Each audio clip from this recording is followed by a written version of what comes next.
check this out. You see this? Water everywhere. And surprisingly, check this out. That's not good.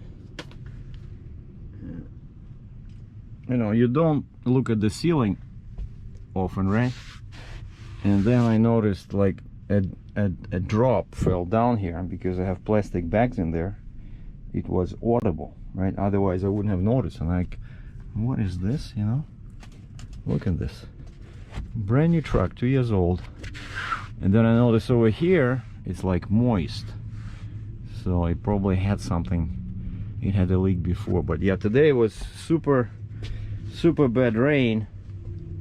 And they're promising some crazy 80 miles an hour winds. They said the truck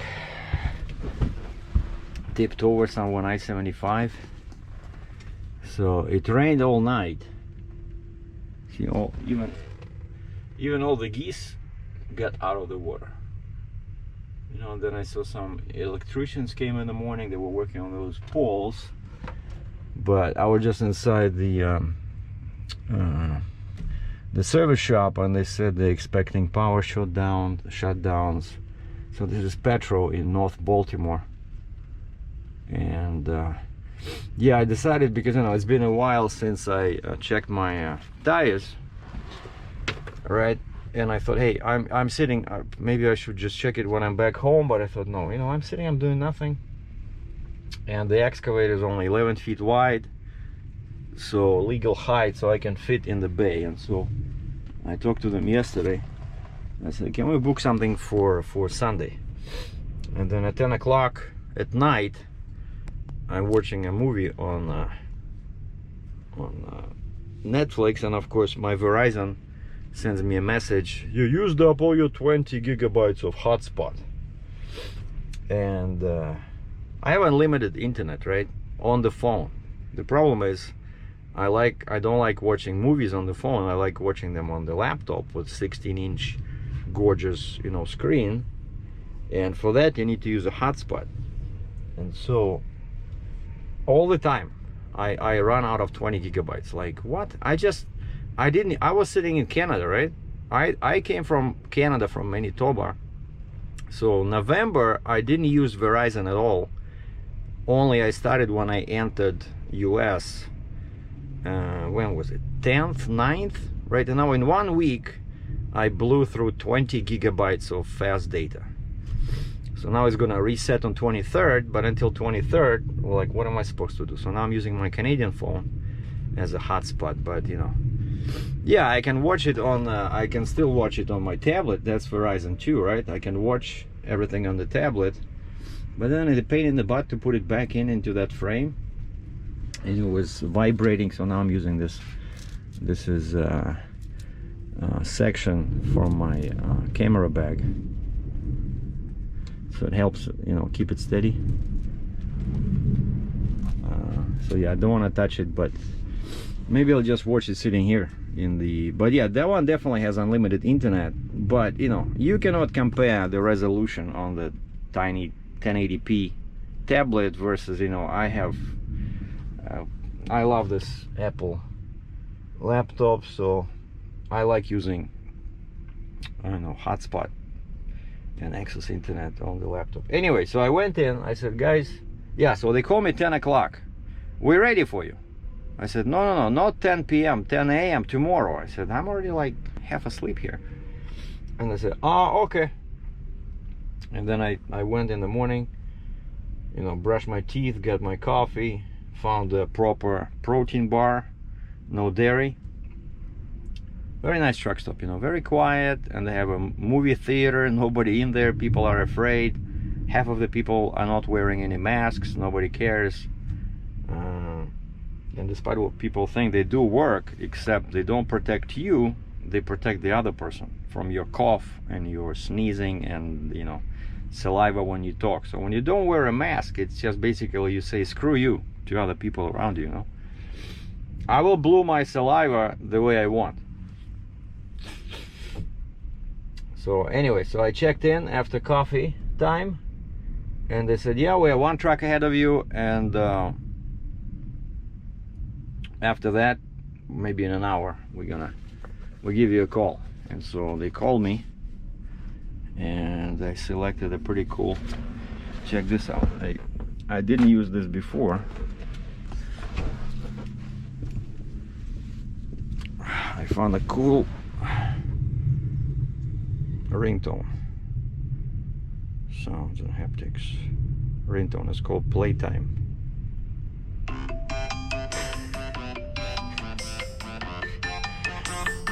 I love it, it's so funny, you know. And so my phone rings, Playtime, and the lady says, yeah, we're ready for you, please park in front of bay 2. There's a truck there. If he's blocking you, just stop before and let me know. I go there, there's a guy parked because they have a hose outside, so people can, you know, inflate their tires themselves.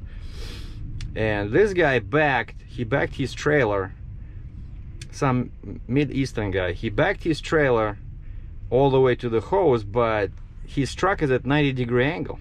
He's blocking bay 1 and bay 2.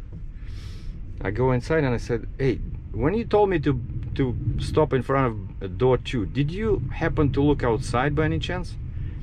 And she's like, yeah, that's what I told you, if you cannot make it. I said, how can I make it? The guy puts his truck 90%. And this guy like, don't worry about it, I'm leaving. Don't worry about it. And he's like, got angry, like, why are you parking like that? You know, total not thinking about other people. And there's lots of room in the heads. Like, all he had to do was just, you know. So I asked him nicely, I said, can you please put your truck straight so I can go to the door 2? And he glared at me but didn't say anything and just straightened his truck. Like, why are you glaring at me for? Like, you're the, you know, you're the guy who's blocking the lanes, right? I was told to go to lane 2. So anyway, no confrontation. The guy, you know, made a sound with his teeth, but he put the truck straight. I was able to drive in without knocking down the building. And oh, and also I told him, would you mind just checking my brakes? I said, recently I noticed that it became harder to brake, like the brakes became weaker. And this guy says, on the night before when I went to check in, they said, well, we can look at them, but you know, we cannot adjust them. I'm like, what? Well, they're all automatic, you know, auto adjustment, right? So I said, wait, then what's the point? So you're gonna charge me like at least probably an hour labor, and you cannot. And they do this quite often, you know. Like, I remember once I had some issue with my AC, yeah, on my yellow truck, on the International old truck, and these guys put out a sign. I don't remember, it was TA or Loves or something like that, but you know, it was a truck stop, and they put out a sign that said, now we do AC diagnostics. I'm like, okay. And so I drive in, the guy spends an hour, and then he tells me I have a leak. And I said, all right, so what are we doing now? He says, well, I can do the diagnostics, but I cannot repair it. You have to go to the dealer. And so he charged me like for an hour of labor, and he, of course, he put in extra gas, which was, you know, gone by the end of the day. So he charged me for that Freon, whatever it's called, right? And so sometimes they do that. They do they don't tell you that they cannot repair the problem, but they can do diagnostics. Like, so then that means I'm paying twice. First for diagnostics to these guys that are not allowed to repair, or they don't have the parts, and then I still have to go to a dealer and pay, you know, again. And so this time I double check with them. So I mean, but maybe there's something else. Maybe it's not the adjustable part. The guy says, okay, we will take a look. And so I wrote down this. That's what I came up with. These are, sorry, my nails are like I'm a coal miner. So this is summer. So this is 4 axles on the truck, 4 axles on the trailer. I need 125. That's what my serial plate is. That's what I always put in, especially in winter. 110 is good, but I'd like to have 120 on the super singles, axle 1 and 2. But even 110 is fine. But now it's coming to winter. That's what I call winter, when it's cold like this and the temperature changes all the time. And I said, I want 120 on the truck, 125 on the trailer, easy. And I double checked the maximum pressure. I checked all sidewalls on the tire, and it all says 120. So 120 is good. And again, it's getting colder every day, so the pressure goes down, right? So I want to have the maximum so that I'm not caught without my pants, so to speak. And so that's done. I said, okay, so now what about the brakes? The guy says, okay, just push the brake pedal for me, please, and I'll shout at you. And like, how am I supposed to hear? My truck is what, 87 feet long, so he's in the pit under the trailer, and the wind is howling, you know, and I open the door and I'm listening. And so that's a good way to test your hearing, right? Because I know a lot of truckers, they get deaf because they always, you know, listen to loud music, CB, and then of course the engine, you know, after like 10-20 years in the truck, your hearing, you know, becomes problematic. And so something like this, the guy says, I'll shout to you, like, you know, release and stop. No, apply, release. Well, no, he says brakes and then release. So I open the door, I'm listening like this, brakes, you know, like very weak. I said, I push the pedal, release, brakes, release. And so he does it 4 times, and I'm thinking, okay, so I got 4 axles in there, right? So he's checking every axle. And then I see in the mirror he comes out. So I said, did you identify the problem? And he says, I don't know how to put it, but you have no brakes. What are you talking about? I have no brakes. And he says, when you push the pedal, nothing happens over here. I said, really? How is that possible? And he shows me this. He says, you see that? And this was there's a big valve like this, right where my height control is, near axle 2 on the trailer, right? So I have axle 1, 2, 3, 4. So 2 plus 2, tandem plus tandem. So second axle in the first tandem, that's where the main right height control is. And there's a big valve like this, like 3 times bigger than this. And then this thing sits on the side. And he says, when you apply the brakes, all that happens is the air is coming out of this black, you see black rubber there? With those holes in the middle there? You see this? It says all the air is coming out of there. I said, okay, so maybe I crisscrossed the hoses, you know, because I said, I noticed this started happening about a couple of weeks ago. Like, I noticed the brakes became weaker. And he says, you probably were braking with your truck only. I said, no, I don't think so. And he says, yeah, this thing, he says, what this does, this is like a quick release valve. So it helps for the brakes to apply quicker. It's like, helps, kind of like a one-way valve where it prevents the air to go out of the tank or something like that. But I said, so what can we do? And he says, yeah, this was supposed to work, but he says, and this was probably working. He says, this is your trailer? I said, yeah, well, everything was working fine. I said, I started noticing some issues like a couple of weeks ago, and that's why I asked you to look at it. And he says, yeah, something happened with this part in there, because he says, I can put a finger in here, just close this gap like this with the thumb, and he says, all your brakes are working. So he says, it's not the hoses, but we did check, because, you know, that crazy system over there, you know, in the front, you start with just 2 hoses, right? Red and blue.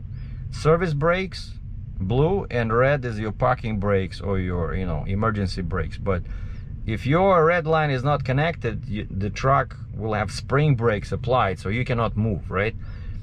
If your red cable is connected, but your blue thing is disconnected, you won't have any brakes. And I thought maybe we crisscrossed by mistake black and blue, because in the back there, for some reason, after axle 2, now instead of 2 lines you have 3. Actually, I think it even starts at axle 1. So black, blue, and red. And I thought, okay, so if the wheels are spinning, that means that the red is connected properly. I said, but what if I mismatched blue and black hoses over there? Because I got, you know, 2 axles solid, but after that 2 are flip axles, and they all have connections, right? There's a bunch of hoses in there. It's very easy to mismatch them. I was trying to be careful when I was connecting this first time. Remember, after the booster was broken and then repaired, I picked it up and I had to, you know, install it, right? So with that, I think what I did that when I had that Volvo big excavator from Michigan going to Terrace, BC. That's where I showed up there just with a spreader bar, and the guys helped me to install it. Basically break the axle, install the spreader bar. You know, that's why I was there like for 10 hours. And you know, especially when you rush, you can easily mismatch those hoses. But the guy was in the pit there, and we checked. He traced them because I was telling him which one I see is from the top. I said, this one I can see, this one is blue, because I see a blue hose comes in on one side, so that should be blue on the other side. And with his help, because it's impossible to do it by yourself from the top, you know, on the ground, so you need somebody in the pit. And so he was helping me trace, and so we traced all hoses after axle 2, and we verified that axle 3 and 4 were connected properly, red to red, blue to blue, black to black. That's it. He says that's not your problem. He says this is your problem. And I said, can you do something about this? And he says, yes, what we always been doing. And he's not telling me the details of his secret plan. And he goes to his you know, like shelves where he has all his tools, brings back this suitcase, kind of like a mini suitcase with wrenches. And I think they were even like regular wrenches, you know, not torque wrenches.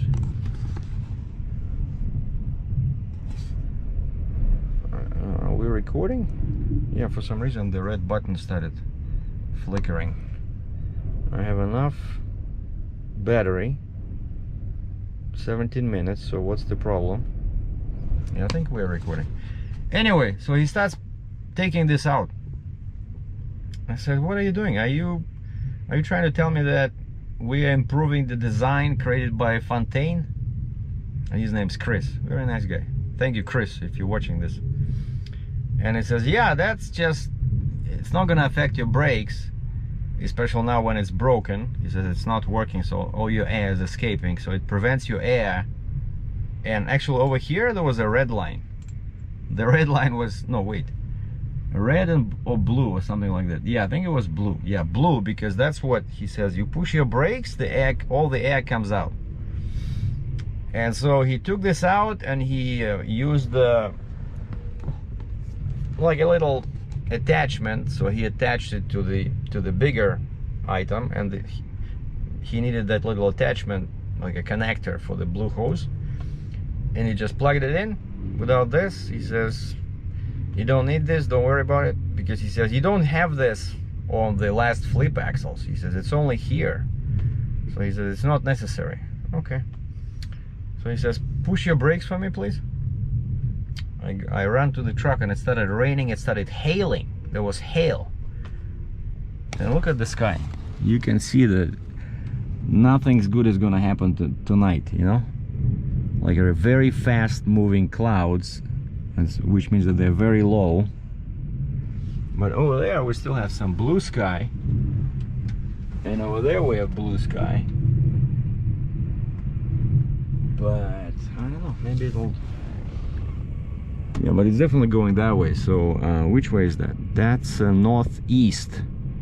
Yeah, and I'm looking at the flags over there. Yeah, the flags are blowing this way, basically across the, that's the I-75 there. So yeah, very dangerous weather. I'm not sure. I hope it passes by tomorrow. But anyway, check this out. So I go in the truck, I push the brakes, and I hear him shouting, brakes release, brakes release. Then I run back there and he says, and he's like nonchalant, he says, yeah, it works. I said, Chris, you're a genius. Mm-hmm. So this thing, just because of this, I lost brakes on the trailer. And asked him, I said, I went through inspections. I did the annual inspection last December. And he says, no, this was working. Like, otherwise you would have noticed. because he says, you noticed that it only started doing this like a couple of weeks ago. I said, yeah, you know, but I thought it was maybe out of adjustment.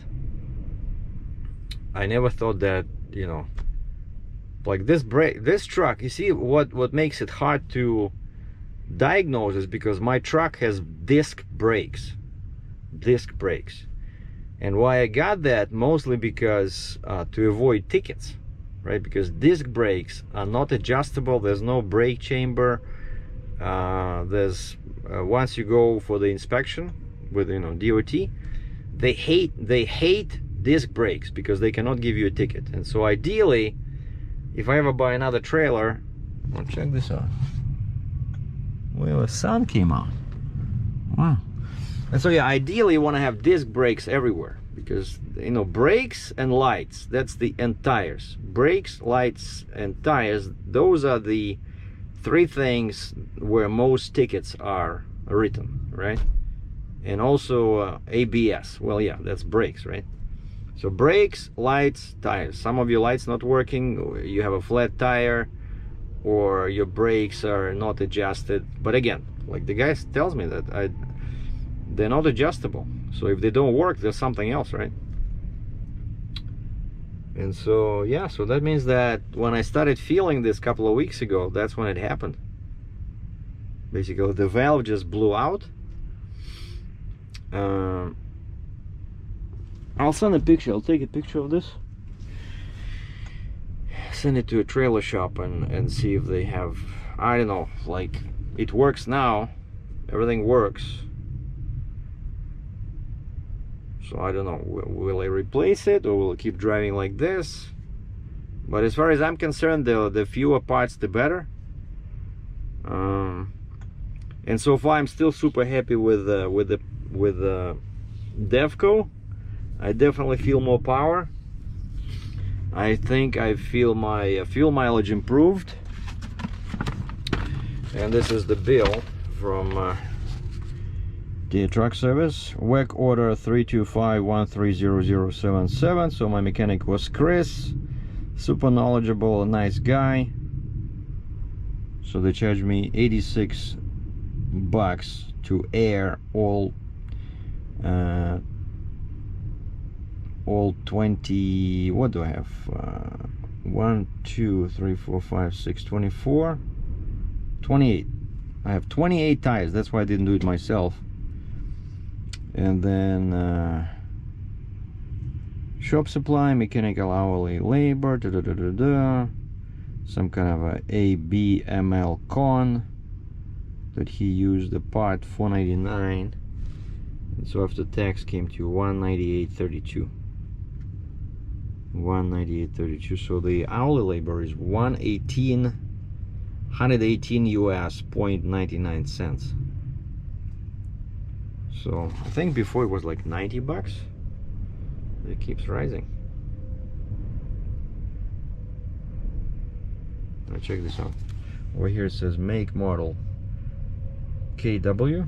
Over here it says engine Mac.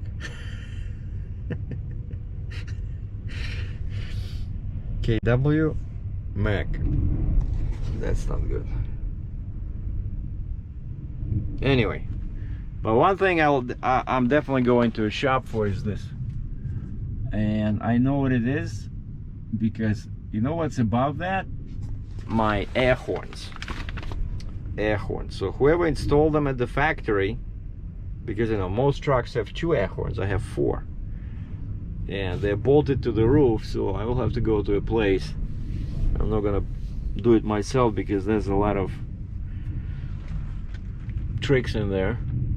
You know how not to break this plastic thing over here. But basically they'll have to take out this. I probably take out the air horns, or just, you know, seal them somehow. No big deal. But I never had this where, I think I had this actually on my International, you know, on the International, because I installed the deflector.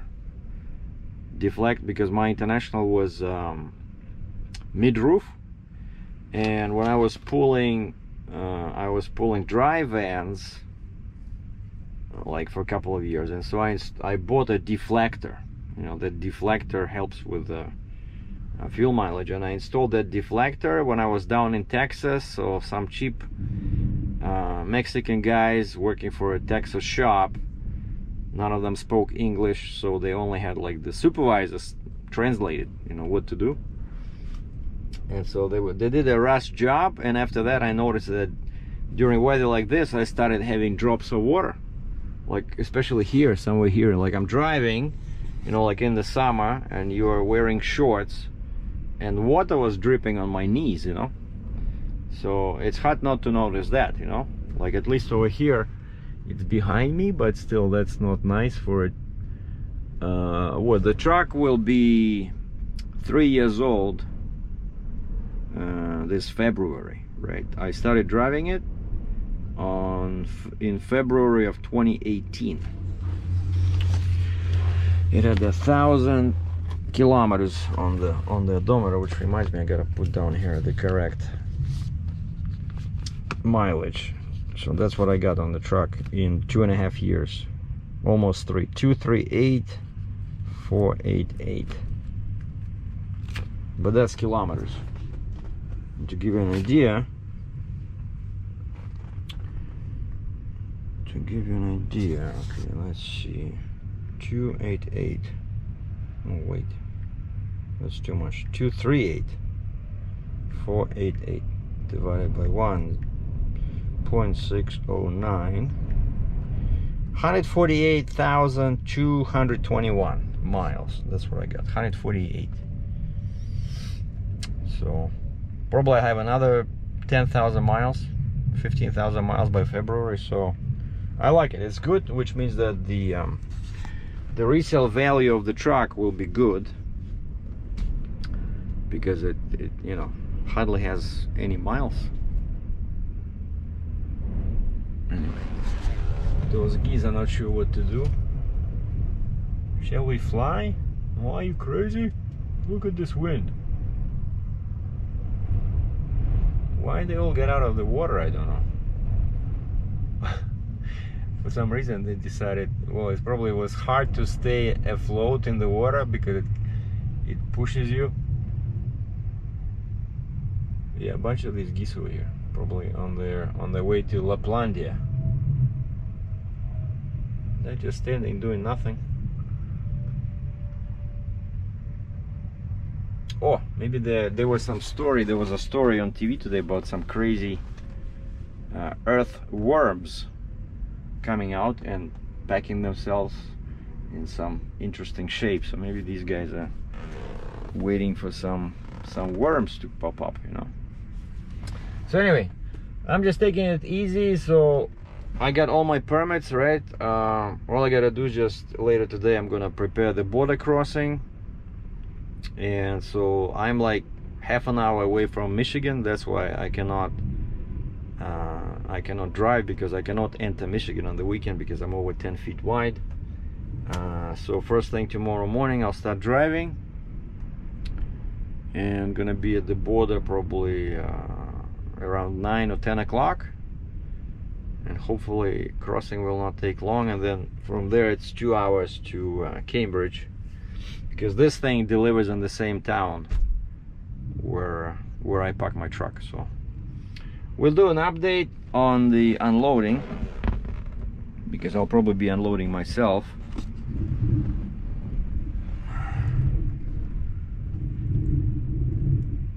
Lots of dirt inside this, probably that's how it failed, you know. It's all full of dirt. So there you have it. You have your weekend update from Captain Sergei. So enjoy your weekend, stay safe, watch out for the crazy wind. Ciao.